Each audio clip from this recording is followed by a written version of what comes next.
Merci Seigneur, merci pour tout. Seigneur, merci d'être notre Dieu, d'être notre roi. Merci Seigneur d'être le souverain maître. Merci Seigneur d'être le prince de la paix. Merci Seigneur d'être ce Dieu d'amour et de justice. Seigneur, merci de ce que c'est toi qui éclaires chacun. Et c'est toi qui attires chacun de nous à toi. Et nous te proclamons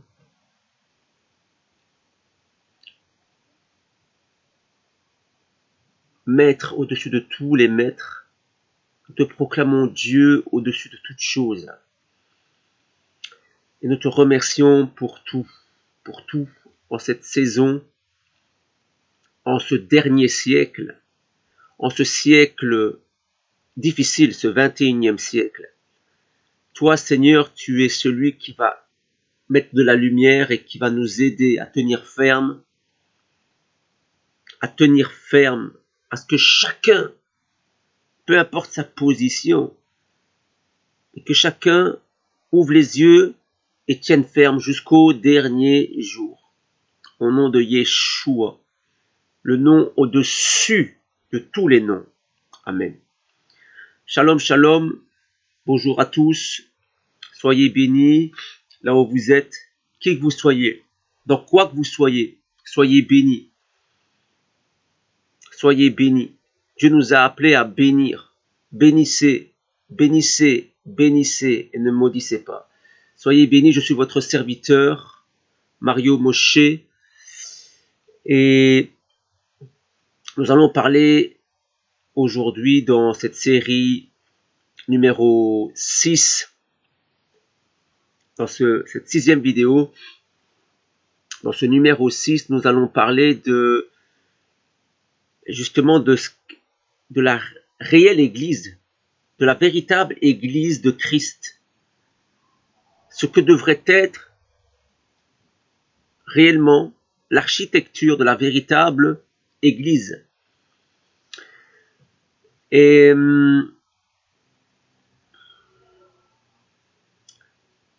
les premiers disciples,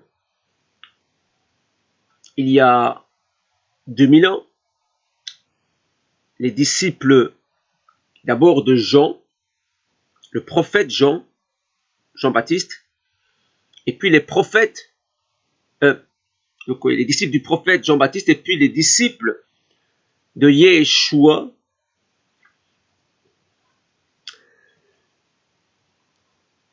Les disciples du prophète Yeshua, fils de l'homme, ces disciples étaient des juifs et ont été formés au cœur d'Israël, au cœur de la Torah.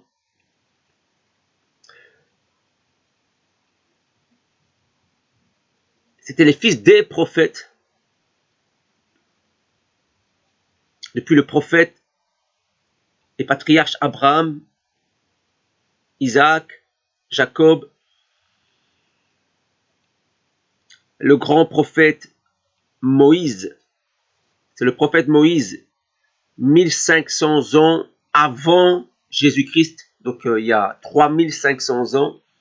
C'est le prophète Moïse, le prophète Moshe, qui a commencé à écrire la Bible. La Bible de 66 livres, 39 et 27, et ces 66 livres, cette Bible, c'est la Bible des Juifs, du peuple de Dieu et de l'Église de Christ. C'est l'unique livre, le véritable livre est composé de 66 livres. Et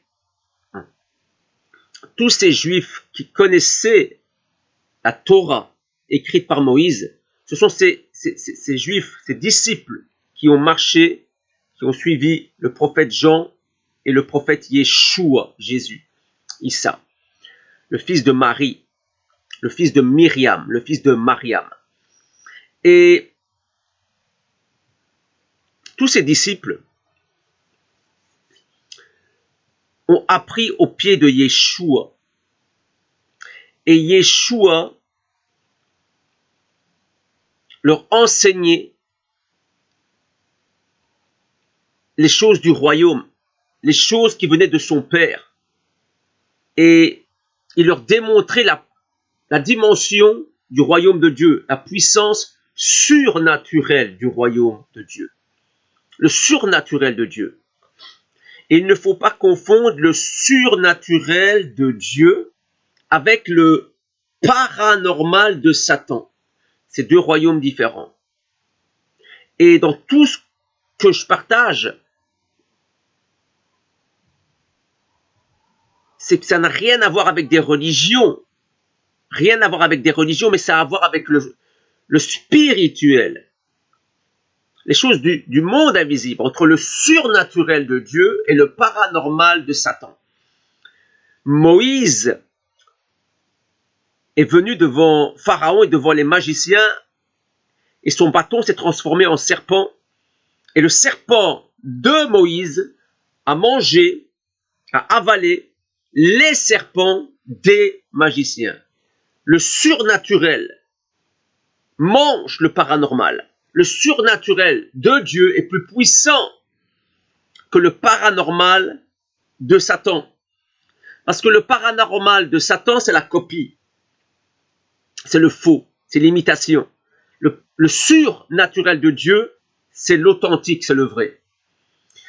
Et donc les disciples ont grandi au pied de ce Yeshua qui faisait des miracles, qui guérissait les malades, qui rendait la vue aux aveugles, qui faisait entendre les sourds, qui faisait parler les muets, qui faisait marcher les paralytiques et qui ressuscitait des personnes, qui ressuscitait les morts. Et qui chassait les démons. Il avait la puissance et l'autorité sur les démons, sur le monde spirituel. Et le plus formidable, c'est que les démons, donc les esprits au service de Satan, les démons reconnaissaient Yeshua. Ils disaient, nous savons qui tu es. Tu es le Messie, le Fils de Dieu. Donc les démons connaissaient, avaient le discernement et l'intelligence de comprendre. Ils savaient qui était Yeshua. Puisque les démons au service de Satan connaissent les choses de l'esprit, les choses du royaume, les choses spirituelles.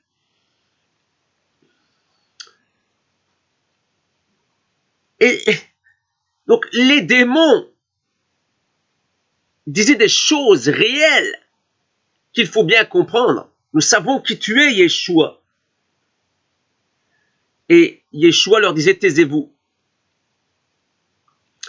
Et donc il y avait cette puissance de Dieu, cette onction qui était sur Yeshua. Et Yeshua avait transmis ça à ses disciples. Il leur disait, allez maintenant. Il les envoyait deux par deux. Il leur disait, guérissez les malades, purifiez les lépreux, ressuscitez les morts, chassez les démons. Je vous ai donné gratuitement. Et vous également donnez gratuitement. Vous avez reçu gratuitement, donnez gratuitement. Et ça, c'est l'évangile. Et puis, après la crucifixion, Jésus est ressuscité, Yeshua est ressuscité après 3 jours. Et les disciples ont été baptisés du Saint-Esprit dans la chambre haute le jour de la Pentecôte. Et là, le jour de la Pentecôte est née l'Église du Seigneur, l'Église de Christ. Les Juifs, le peuple juif, dans la chambre haute, en Israël, a été baptisé du Saint-Esprit, de la personne du Saint-Esprit, la troisième personne de la Trinité. Donc ils ont été baptisés du Saint-Esprit de Dieu. Et l'Esprit de Dieu est la troisième personne de Dieu. Il y a Dieu le Tout-Puissant, le Père, le Dieu, le Père de tout croyant, le Père de tous, et il est le Père et il a envoyé sa parole. Il y a l'Esprit de Dieu. L'Esprit de Dieu, la parole qui s'est faite chair, le Kalimat qui s'est faite chair, et le Père.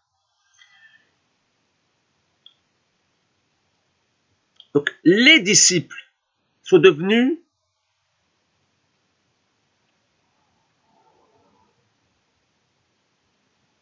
les fondateurs de la première église, les pierres de la première église, dont Yeshua était la pierre angulaire. Yeshua était le vrai fondement. Et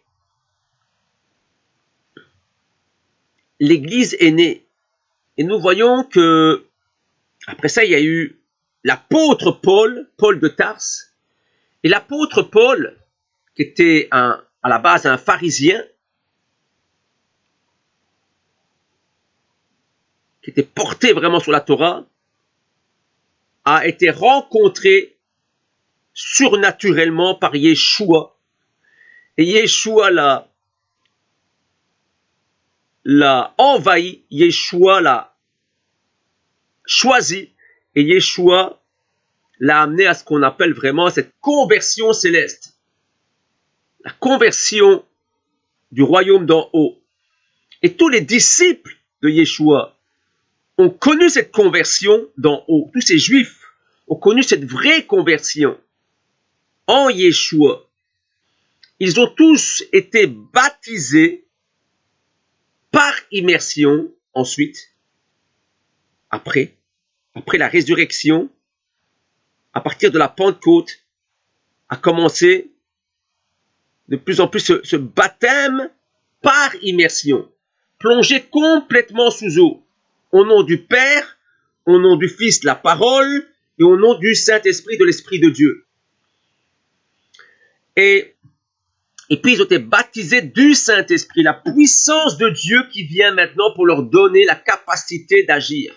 Les dons du Saint-Esprit, la puissance du Saint-Esprit, les ministères du Saint-Esprit pour administrer, afin de faire de chacun des membres de cette église, des pierres de cette église, des ministres de Dieu en Yeshua, le libérateur, la parole faite chair, et le prophète, le juif Yeshua, le Fils de l'homme.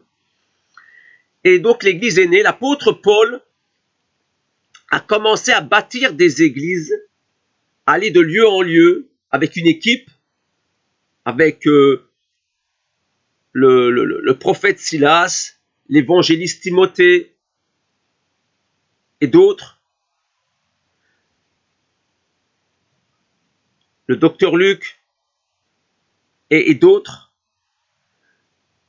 l'évangéliste Marc, qu'on appelait Jean-Marc, et d'autres, et il est allé de lieu en lieu. Il a fait 3 continents, pendant 3 voyages missionnaires, sur l'Asie mineure, sur l'Afrique et sur l'Europe.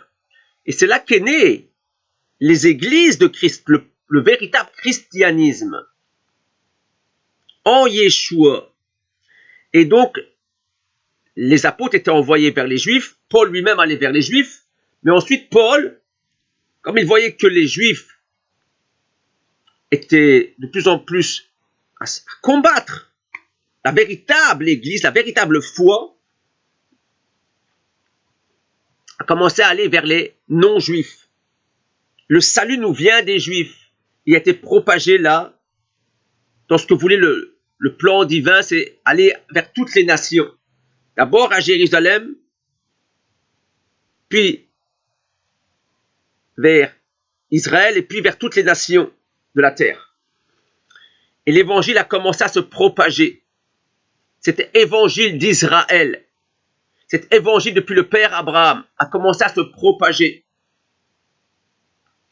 Cet évangile d'Abraham et sa descendance, la promesse Yeshua.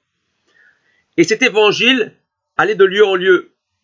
Et Paul allait de ville en ville, de lieu en lieu, et partout où son équipe passait, ils établissaient ce qu'on appelle des assemblées locales dans des villes de localité, des villes locales. Dans chaque ville, il y avait des assemblées locales, en général dans des maisons, des églises de maisons. Et donc tous ces apôtres qui avaient été envoyés à travers d'abord des prophètes, prophète Jean et prophète Yeshua, les prophètes du Dieu Tout-Puissant. Jean qui était le premier prophète de la Nouvelle Alliance, suivi de Yeshua qui était le deuxième prophète de la Nouvelle Alliance. Jean était un prophète, Yeshua était un prophète comme Moïse, pendant que Jean était un prophète comme Élie. Yeshua était un prophète comme Moïse, le Fils de l'homme. En tant que le Fils de l'homme, il était un prophète.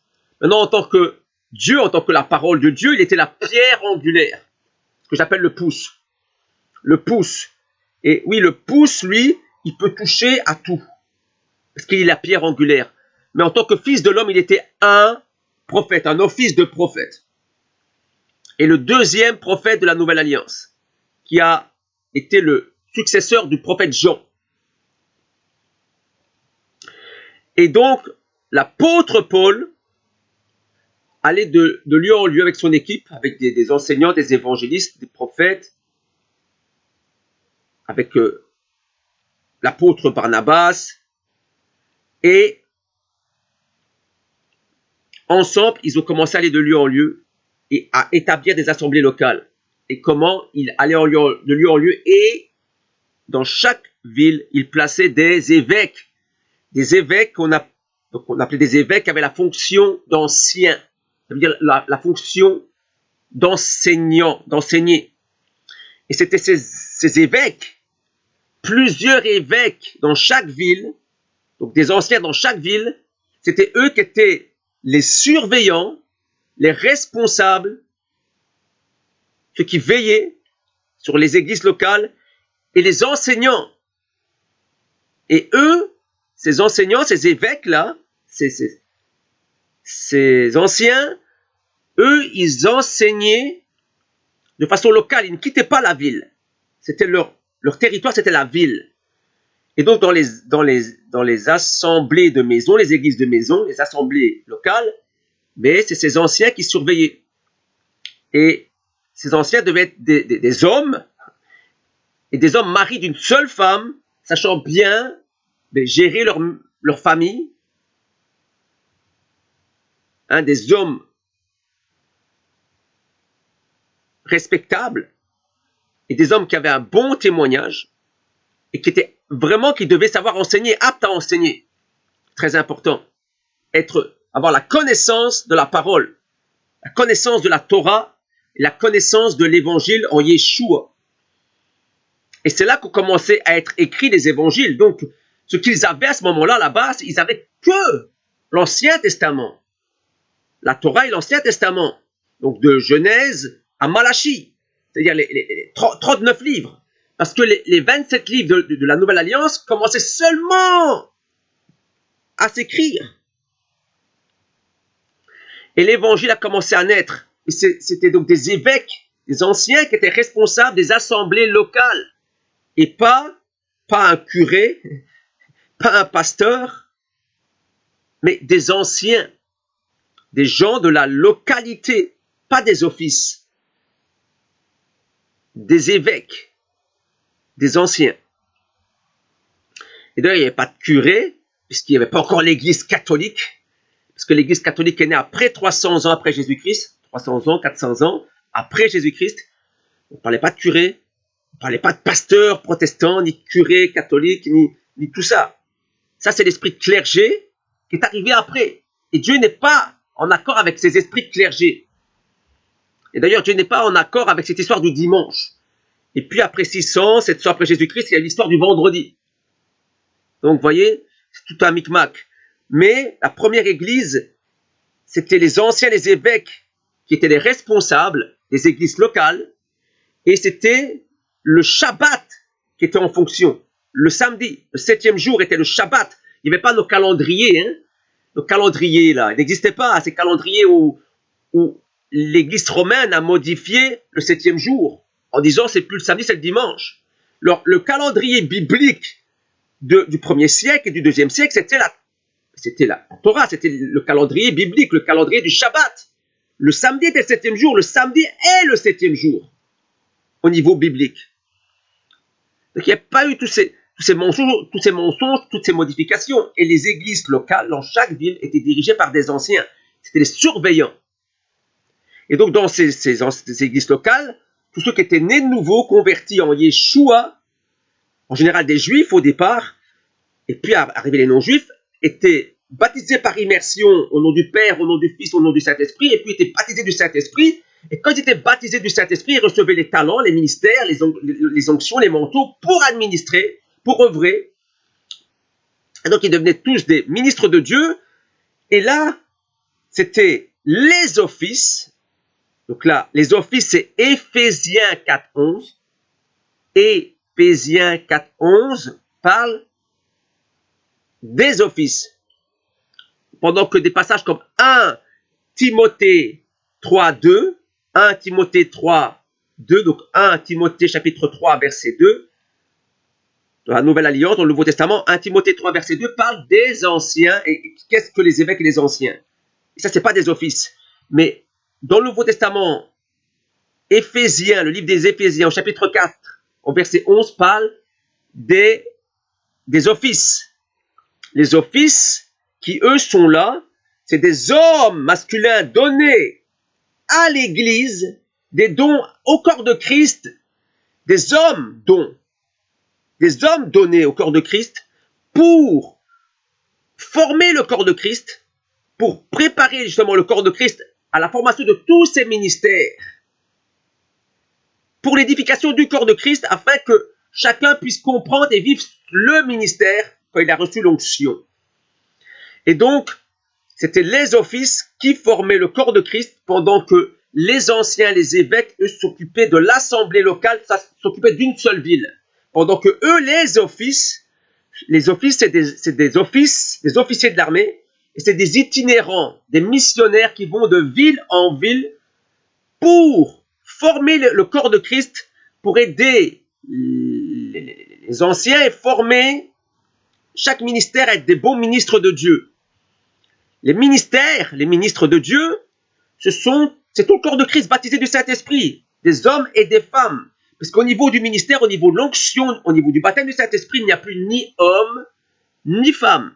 Mais au niveau des anciens, des évêques, des autorités de la ville, les évêques, les anciens, les autorités de la ville locale, ça c'était des hommes masculins.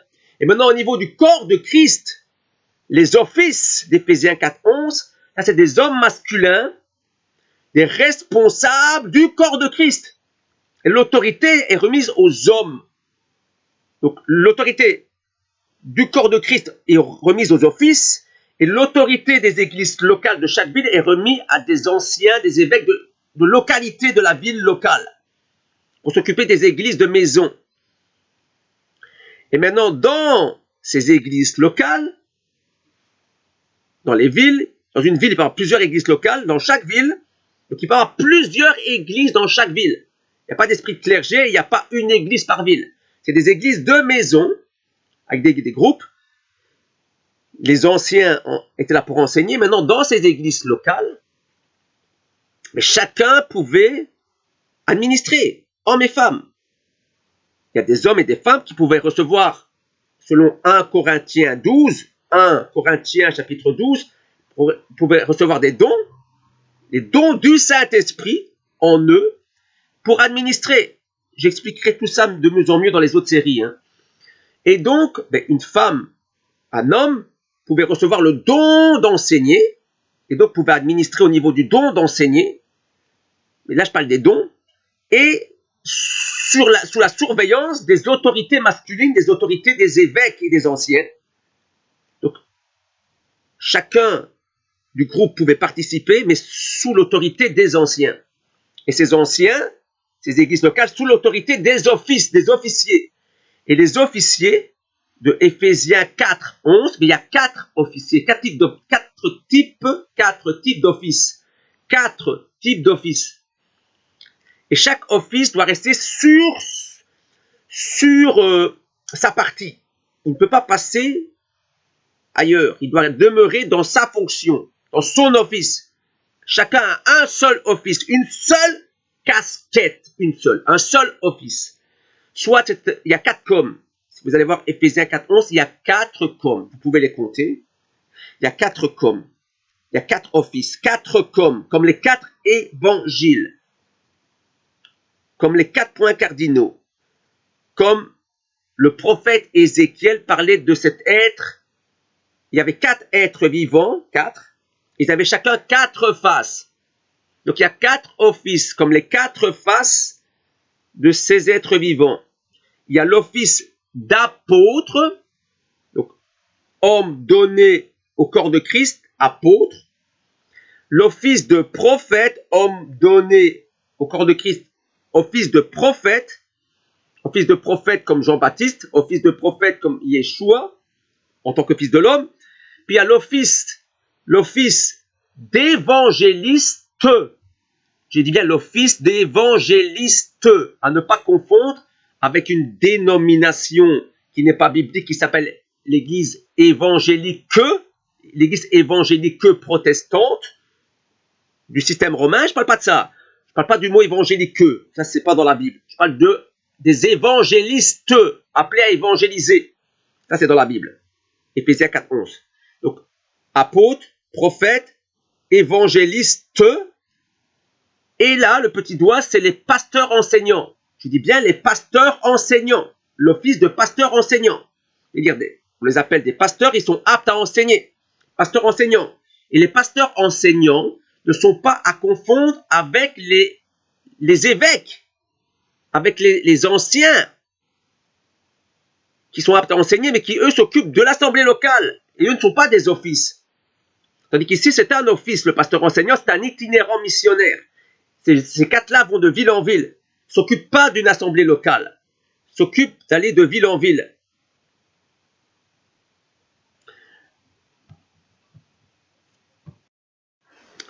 Donc là, j'insiste, eux, ils s'occupent d'aller de ville en ville. Pendant que les évêques, les anciens, ne s'occupent que de la ville, de localité. Et alors, une assemblée locale, et la ville locale est dirigée par plusieurs anciens. Pas un ancien, pas d'esprit clergé. Ça, c'était vraiment l'église véritable, l'église primitive, qui n'existe plus. On a rayé ça. L'Empire romain, et puis l'Empire islamique, l'Empire coranique, l'Empire égyptien a encore plus supprimé ça. C'est-à-dire qu'on a anéanti le vrai christianisme, qui était ce christianisme à la base de l'église primitive. Et donc, c'est très important de comprendre que il y a 4 offices, l'apôtre, le prophète, l'évangéliste, le pasteur enseignant, et tout ça est dirigé par le pouce, qui est la pierre angulaire. Là, on parle du Dieu vivant, de Yeshua en tant que Dieu, en tant que pierre angulaire. Et donc, la pierre angulaire, Yeshua, Dieu, la parole, elle peut toucher à tout. Mais en tant qu'homme, Yeshua lui-même était un prophète, un office de prophète qui a même été baptisé du baptême de repentance dans le Jourdain par le prophète Jean. Donc, le prophète Yeshua était le successeur du prophète Jean. Il est venu en tant qu'homme, Yeshua. Et en même temps, il est aussi la parole, la pierre angulaire. Donc, ces 4 offices maintenant, 4, apôtres, prophètes, évangélistes et pasteurs enseignants, travaillent ensemble, en équilibre, et vont de lieu en lieu. Ils allaient de lieu en lieu pour enseigner, pour préparer les ministères, pour l'édification du corps de Christ, et pour placer des anciens, des évêques dans chaque ville, afin que chacun soit édifié, reçoive l'édification. Et les églises devaient être baptisées par immersion au nom du Père, du Fils et du Saint-Esprit, et baptisées du Saint-Esprit pour recevoir la puissance du Saint-Esprit, de la personne du Saint-Esprit, la puissance du Saint-Esprit par l'onction du Saint-Esprit, pour recevoir les dons du Saint-Esprit. Tout ça, vous trouvez ça dans 1 Corinthiens 12. Les dons du Saint-Esprit, c'est 1 Corinthiens 12. Et là, on parle vraiment des dons du Saint-Esprit. Il ne faut pas confondre avec Éphésiens 4.11, où là on parle d'hommes donnés. C'est des hommes eux-mêmes qui sont des dons à l'Église, au corps de Christ. Tandis que 1 Corinthiens 12, ce sont c'est tout le corps de Christ qui reçoit les dons du Saint-Esprit en eux, des dons en eux, des dons en eux, pour administrer le corps de Christ, pour administrer les églises locales. Et donc, il fallait que ces offices maintenant forment tout ça et que les anciens soient là pour surveiller, pour enseigner là-dedans. Eux-mêmes, les anciens qui étaient formés par les offices. Et dans les quatre offices, les deux principaux étaient l'apôtre et le prophète. Parce qu'il est écrit que tout le corps de Christ a été construit sous le fondement de la pierre principale, le pouce. Donc, le fondement d'abord de la pierre angulaire, la pierre principale qui est Yeshua HaMashiach, et sous le fondement des apôtres et des prophètes. Donc la vraie école biblique, spirituelle de Dieu, du royaume de Dieu, c'est celle de Yeshua et puis des apôtres et des prophètes. Et donc, ces officiers de l'armée, là, devaient aller de ville en ville et de lieu en lieu pour enseigner, pour administrer. L'apôtre était là pour bâtir. L'apôtre, c'est des envoyés qui sont là pour construire. Ces apôtres sont eux-mêmes, à la base, envoyés et formés par des prophètes, parce que des prophètes, ce sont des messagers envoyés. Des messagers envoyés.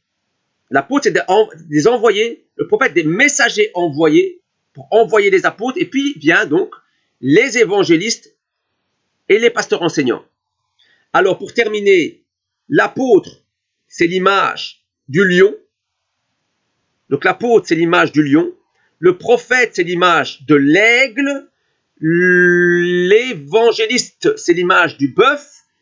Et le pasteur enseignant, c'est l'image de l'homme. Et nous avons les quatre faces, justement, les quatre faces dans Ézéchiel. La face de lion, la face d'aigle, la face de bœuf et la face d'homme. Et c'était comme ça maintenant que Dieu agissait avec ces quatre offices. L'apôtre, qui représente le lion, le prophète qui représente l'aigle, l'évangéliste qui représente le bœuf, et le pasteur enseignant qui représente l'homme. Et donc, le lion, le bœuf et l'homme sont des offices terrestres, pendant que l'aigle, le prophète, le messager envoyé, le prophète, lui, est céleste, est un animal céleste. L'aigle est céleste pendant que le lion, le bœuf et l'homme sont terrestres. Donc le messager envoyé, l'aigle, vient d'abord vers les apôtres pour que les apôtres soient envoyés, et puis vers l'évangéliste et vers les pasteurs enseignants. Et ces trois-là sont terrestres, pendant que le prophète, lui, est un aigle, il est céleste.